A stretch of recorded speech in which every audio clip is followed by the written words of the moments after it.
Hello and welcome to the heart of Britain's canal network, and what I believe is the only canal roundabout in Britain. We're in Birmingham city centre today, a city often compared to Venice, and not just because of its beautiful artworks, but because of its extensive canal network, with some saying it actually has more miles of canal than Venice itself. Today we're going to take advantage of this canal network and make our way on a 35-mile cycling loop around the south of the city, using no less than 5 canals.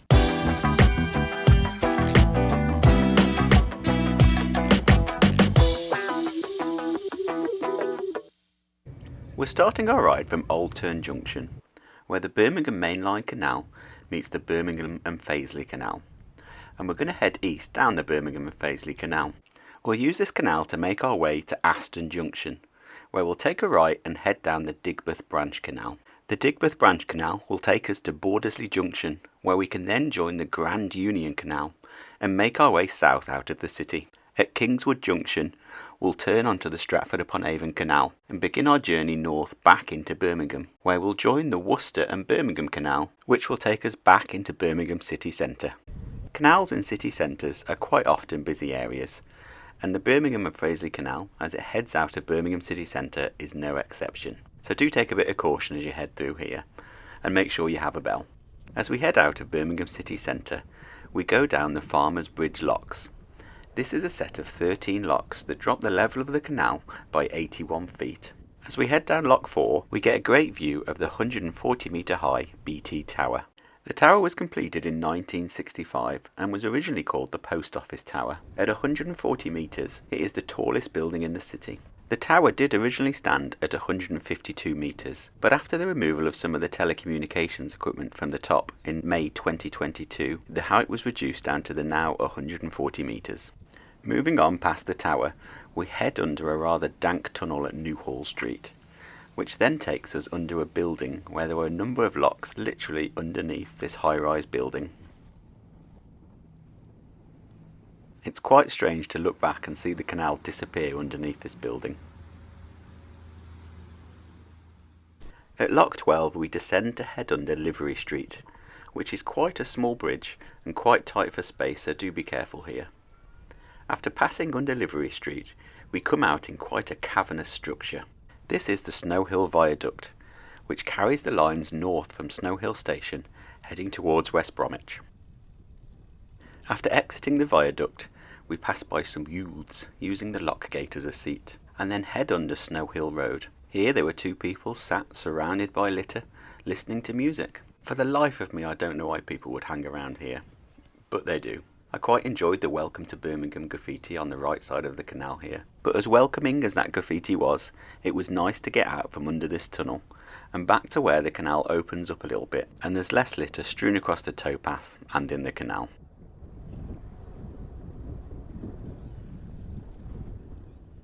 From passing under Solihull Road to Aston Junction is just over half a mile, and there's no more locks to contend with.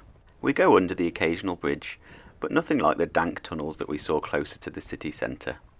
It's quite a pleasant and well-surfaced route here, and it forms part of National Cycle Network 535. At Aston Junction, we're going to turn right and head over the Birmingham and Fazely Canal and down the Digbeth Branch Canal.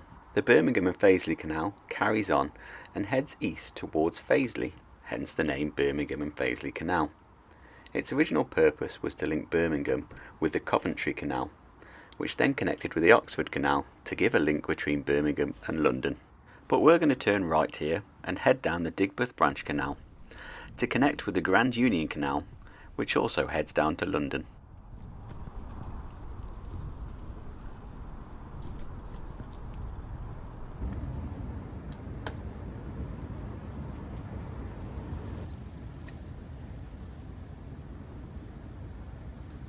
Completed in 1799, the Digbeth branch linked the Birmingham and Fazely Canal to the Warwick and Birmingham Canal, with the Warwick and Birmingham Canal today forming part of the Grand Union Canal. We carry on south along the Digbeth Canal until we reach the Asted Tunnel. This tunnel takes us under the main A47 road, and the headroom in here is pretty tight. The tunnel is 103 metres long and I found that it was light enough inside not to need a bike light. As you come out of the tunnel, you come into an area where there's been extensive redevelopment.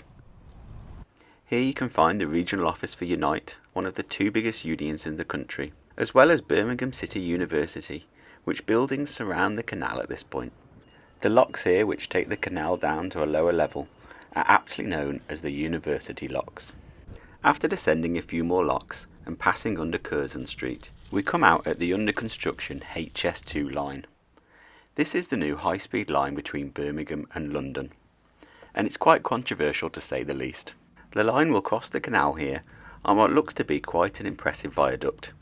It will then head up to the gravelly hill area of Birmingham and then roughly follow the route of the River Tame to the edge of the city. Much has been made about the massive cost of building this rail line and whether that's worth the 36-minute saving that you'll make between Birmingham and London. However, the most important thing about HS2 was never the speed, but the extra capacity it could add between the two cities. That will mean less crowded trains that are more likely to run on time. Now, whether that's worth the huge cost of the project, I couldn't say, but I'll be interested to know what your thoughts are on the matter, so let me know in the comments. After passing the viaduct, we head under the Curzon Street Tunnel. This is just over 100 metres long. It was completed in 1838 and forms part of the first railway line between Birmingham and London. Being a relatively modern canal tunnel, if 1838 can ever be described as modern, it has a very good towpath and headroom is not a problem. Not far from the tunnel we come to Street Basin. Can you guess what used to be unloaded here? There's still a short canal arm heading straight on from here, but that comes to a dead end. So we're going to take a left turn here and carry on down the Digbeth Canal. As we come round the corner, we're greeted with the sight of the banana warehouse. Again, I bet you can't guess what was unloaded here. This warehouse is currently under refurbishment and will become a TV studio, and once complete it will actually be the home of the BBC MasterChef programme. You can also see the lock gates here which are open. This was originally a stop lock. These weren't locks to raise or lower the canal, but to keep water from seeping in one canal to another, because this was the original junction between the Digbeth branch canal and the Warwick and Birmingham Canal. This whole area is currently under redevelopment, with many of the buildings at a different stage of completion. Birmingham City Council has designated this area as a conservation area, with the aim of preserving a lot of these canal-side factories that were put up during the Industrial Revolution. The city was once known as the workshop of the world. A wide range of goods were produced here, from chocolate to jewellery, bicycles and later on cars. The vast Birmingham Canal network was used to bring in the food for the workers and the raw materials for the factories, and then ship out the finished goods to the rest of the country and to different ports across the country where they'd be shipped out to the world. We soon reach Bordesley Junction, where we join the main line of the Grand Union Canal. From here we have to make our way up the Camp Hill Locks. This is a flight of 6 locks that takes us up to one of the highest points of the Grand Union Canal. And once at the top we have a 10-mile stretch without a single lock. This is actually the longest stretch on the Grand Union Canal without a lock.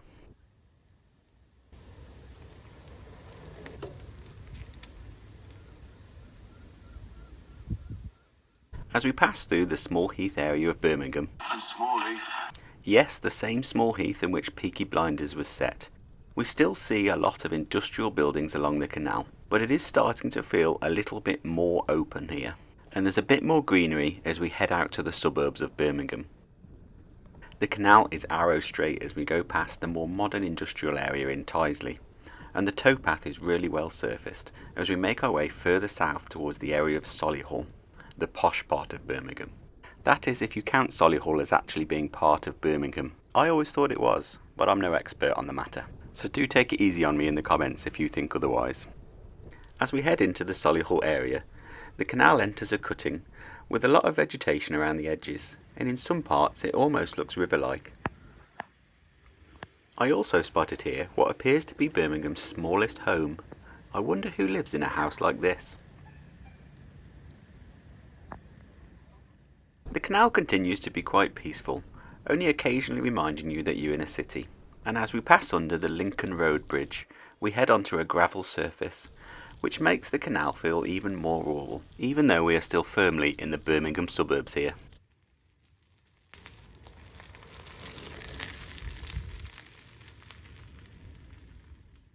As we head further south, we head through yet another cutting, where the gravel surface takes on a bit of a muddy top, but I had no issues navigating this on my gravel bike.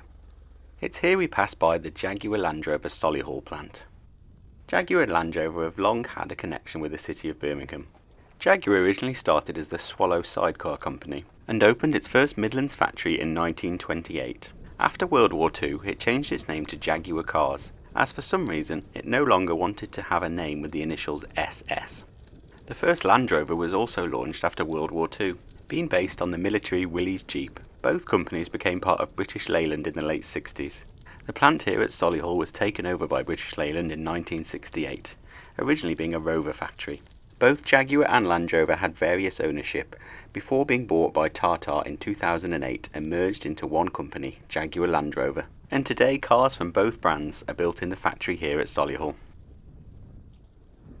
Strangely, after passing under the Damson Parkway and heading out into the countryside proper, the towpath turns from a gravel surface back to a hard surface.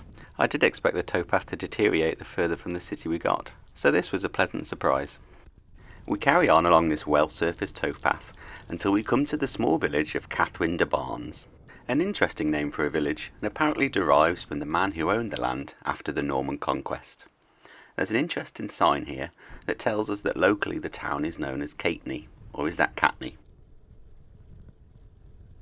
After passing through Cateney, or Catney, we come to the end of this well-surfaced towpath and head back onto the gravel/dirt. From here to down where we'd leave the Grand Union Canal, the surface of the towpath is fairly mixed. There's some areas where the gravel is rather smooth and you can get quite a move on, and then there's some areas where it's particularly bumpy and you do need to slow down, well I did at least anyway on this gravel bike, to make your way safely over some of the bumpier sections. This section directly after leaving Cateney is one of the bumpier sections, definitely one I had to slow down in places. The rocks and the ruts had taken their toll as I met this fellow cyclist coming the other way. She'd suffered a puncture, so I stopped to give her a hand. She'd been cycling the length of the Grand Union Canal, all the way from London up to Digbeth. If you are watching this, congratulations, that's quite an achievement, especially as you said you were just an amateur cyclist. The full length of the Grand Union Canal is 137 miles, making it Britain's longest canal, and it has 166 locks along its length. The clue to the canal's history is in its name, the Grand Union. This is because it was an amalgamation of a number of waterways into one single canal running between Birmingham and London.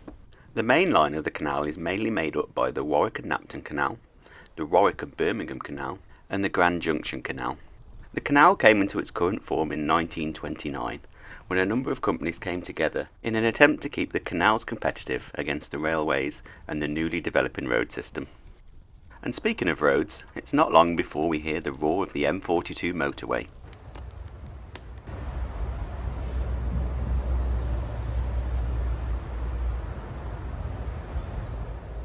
The M42 motorway was first announced in 1972.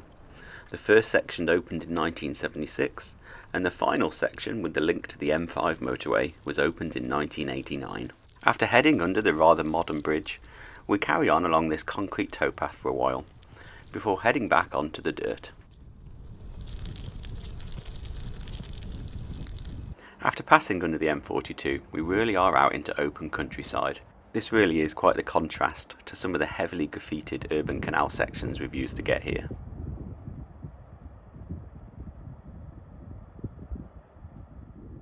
From the M42, we've got about 2 miles riding down the canal until we get to Knowle Locks. Here we can find a sign that tells us that we've come 13 miles from the centre of Birmingham, and that if we were going on to London, we'd have another 124 miles to go. Shortly after that sign we reach the top of the Knowle Locks. Here there's quite a stunning view down and over the plains below. And if you're a nerd like me, there's a couple of interesting signs here telling us where the water comes from for the locks, and also a bit of information on the West Midlands canal system. So, after 10 miles of completely flat riding without a lock in sight, it's time to go down this flight of 6 locks. As we head down these locks, you might notice that they're actually much wider than any of the locks we've seen in Birmingham, and that's because these are wide beam locks, made to take either 2 narrowboats side by side or a much wider wide beam boat. Originally the locks here were a set of 6 narrowboat locks, but after the formation of the Grand Union Canal in the 30s, a lot of improvements were made to the waterways in order to keep them competitive with the railways. Some of these improvements were made here at Knowle, where the locks were widened and actually reduced down from 6 to 5 locks. This made it a lot quicker to get cargo up and down the lock system. However, the locks in Birmingham weren't upgraded and remained as narrowboat locks, so unfortunately the wide beam boats couldn't get any further than the Smallheath area of Birmingham. From Knowle Locks down to Kingswood Junction, where we turn off the Grand Union Canal, is another 4 miles of cycling. The surface is rather mixed as we make our way down this last 4 miles of the Grand Union. Some of it is really well surfaced gravel like this, and there's one section where it looks like we're going down someone's driveway, and I almost felt like we were trespassing here as we passed around the side of this gate to carry on the towpath. But this is the official towpath, so don't worry. Not far from there, the towpath does cross over the canal for the first time since we've left Birmingham.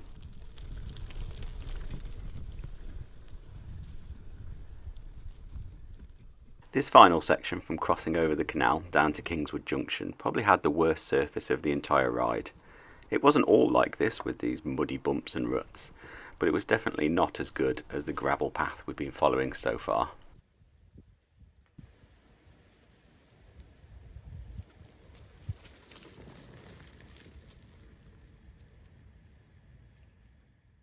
As we approach Kingswood Junction, the surface does get much better, and we eventually see the sign directing us to the Stratford Canal. I quite like these canal signposts. I feel like anybody navigating a canal boat would actually know which way to go, but it's nice to have it confirmed. And it's the same for me. I've got this route on my Garmin, so I know which way I need to go, but it's nice that the sign is there to confirm it. And if you'd also like to follow this route, I'll leave in the description the Komoot and Garmin Connect route links, which will tell you that we now need to cross over this bridge and head right towards the Stratford Canal. It's quite a steep bridge, this one, and with these bricks put in to help with grip, I'd recommend walking over this one. But we're soon back on the bike and navigating along the canal again.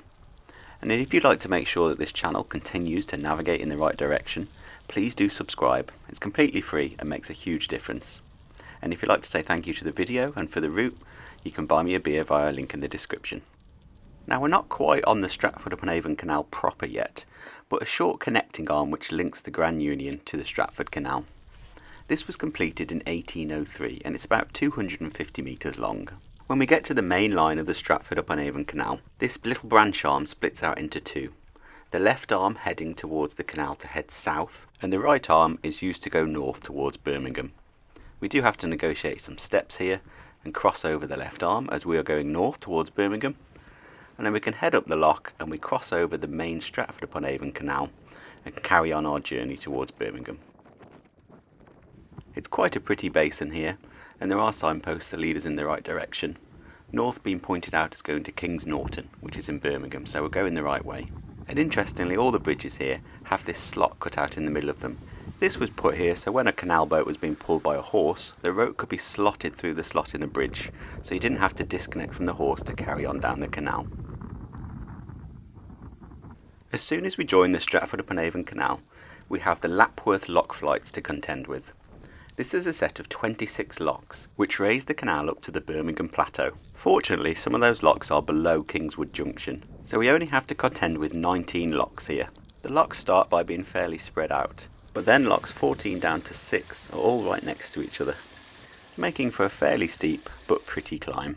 I saw lots of walkers around here as it is quite a pretty area, so just stick it in a low gear, take your time, and enjoy the only significant climb on this ride.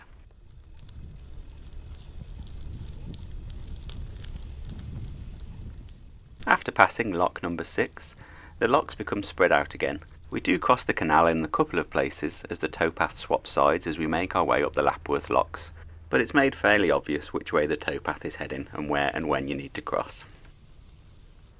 By the time we get to the final lock in the flight, we're on the right side of the canal again, and this lock is lock number 2 on the Stratford-upon-Avon Canal. There is one further lock further along closer to Norton Junction, but that is a stop lock and it's actually not in use today, so this is the final lock that we have to climb on the Stratford-upon-Avon Canal. And it's actually the final lock of this entire ride that we have to climb, as there's no locks on the Worcester and Birmingham Canal between the Norton Junction where we're going to join it and the end of the canal in Birmingham city centre. The Stratford upon Avon Canal has a number of drawbridge type crossings as we make our way back to Birmingham, the first one not being far from the final lock that we've just climbed.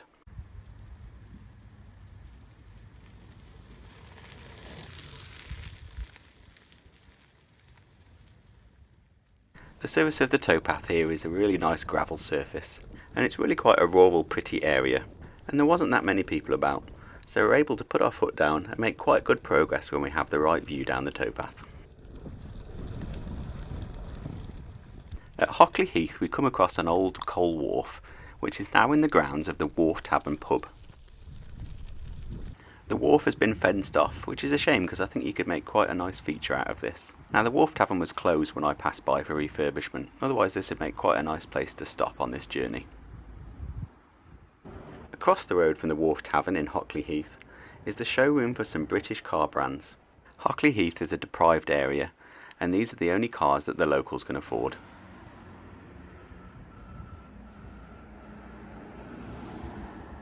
Heading back towards the M42, the towpath does narrow in places, but it's still generally quite smooth and makes for very pleasant riding through this pretty area.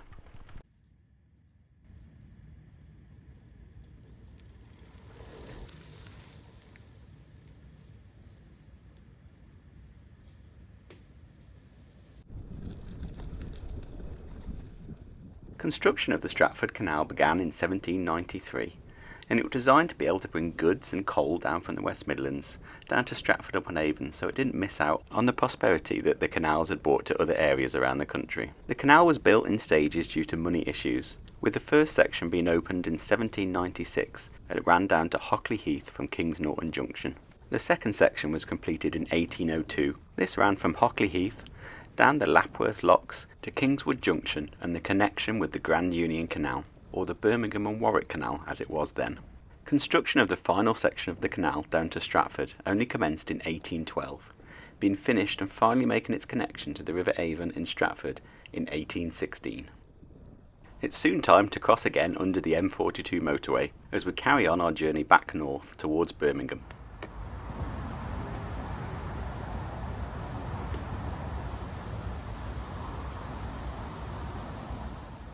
It's nice to get a small break from the slightly bumpy towpath on this lovely concrete surface that runs underneath the bridge. At Ladies Lane Wharf you will see what looks to be another canal branching off on the left hand side.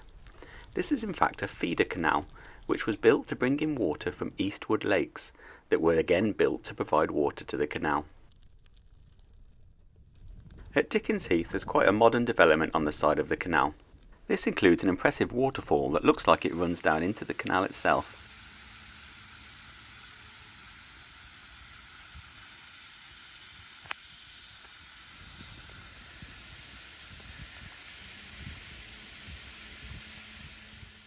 The canal runs around the outskirts of Dickens Heath before heading through some fields, under a rail line and into the small village of Major's Green. At the far end of Major's Green we find another one of these drawbridge crossings, still well in use as it's a well used road bridge. This one is electronically operated, so even though it has the counterweight on the back, you don't need to put any effort in as the electronics will do it all for you. Next to the drawbridge is the drawbridge pub. I did think about stopping here for lunch, however the Green King app doesn't allow you to order food outside, and as a solo cyclist I wasn't going to leave my bike unattended. So after making my way through this silly gate, we continue our journey north towards Norton Junction. So we're now here on the Stratford upon Avon Canal, just about to re-enter the city of Birmingham, and we're about 5 miles from Norton, where we'll join the Worcester and Birmingham Canal to take us the final few miles into Birmingham city centre. The towpath from Major's Green back into the city has generally been really good, a lovely gravel surface, but as we come back into the city at Warstock, the gravel ends and we are treated to this hard surface again, and this continues for the rest of the ride back to Birmingham city centre.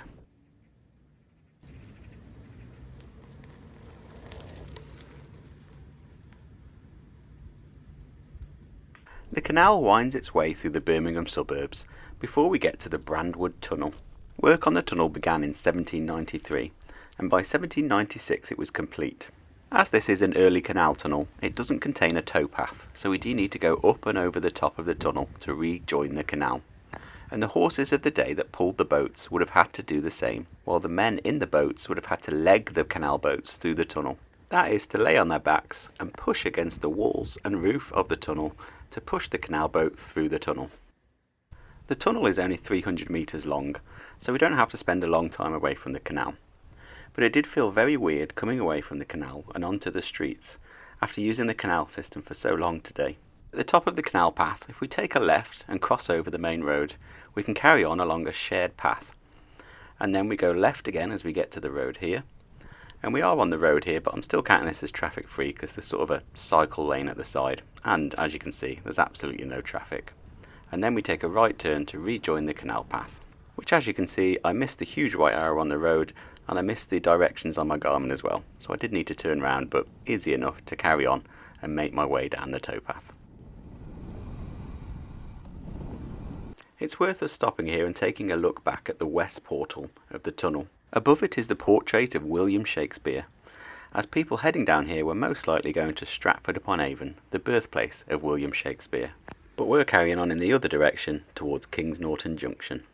Before we get to Kingswood Junction, however, we have a bit of a historical gem to take a look at, and that is the King's Norton stop lock. And this is interesting because it's a guillotine style lock. Rather than usual lock gates that open like a door, this was fitted with lock gates that lift up and down like a guillotine, hence the name guillotine lock. There's one of these lock gates at either side of the Lifford Lane Bridge, and their original purpose was as stop locks, and that is that they would stop water flowing between two different canals. In this case, the Stratford upon Avon Canal and the Worcester and Birmingham Canal. Water was a precious commodity for canals, so canal companies did what they could to make sure that their water didn't flow into canals owned by other companies. However, today, with the nationalisation of the canals, this is no longer an issue, so the gates are left open. A short distance from the stop lock, we come to the junction with the Worcester and Birmingham Canal. This is where the Stratford upon Avon Canal, which is straight ahead now in the shot, joins the Worcester and Birmingham Canal, here flowing north under the bridge towards Birmingham city centre, and then going south towards Worcester. So we need to cross over the bridge and take a right turn to carry on our journey back to Birmingham city centre. Quite a steep bridge this one, so do take a bit of care.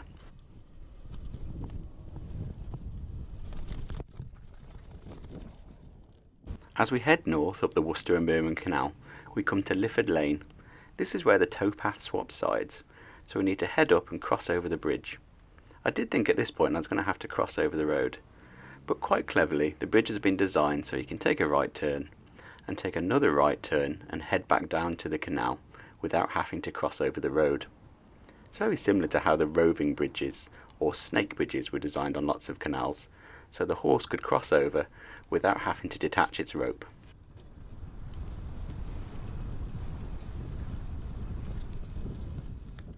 At Pershaw Road, the towpath swaps back to the previous side. It was a bit of a steep one here, so I got off the bike just as there was somebody coming down, and on the other side of the bridge was some steps leading back down to the canal.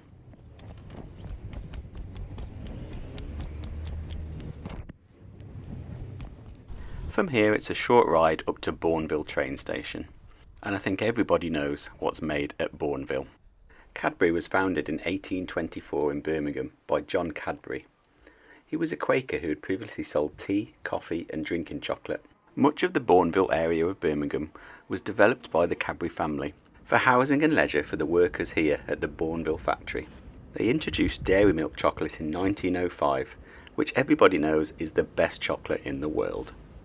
Sadly, I had to leave Bournville and the chocolate factory without any dairy milk. You get nothing!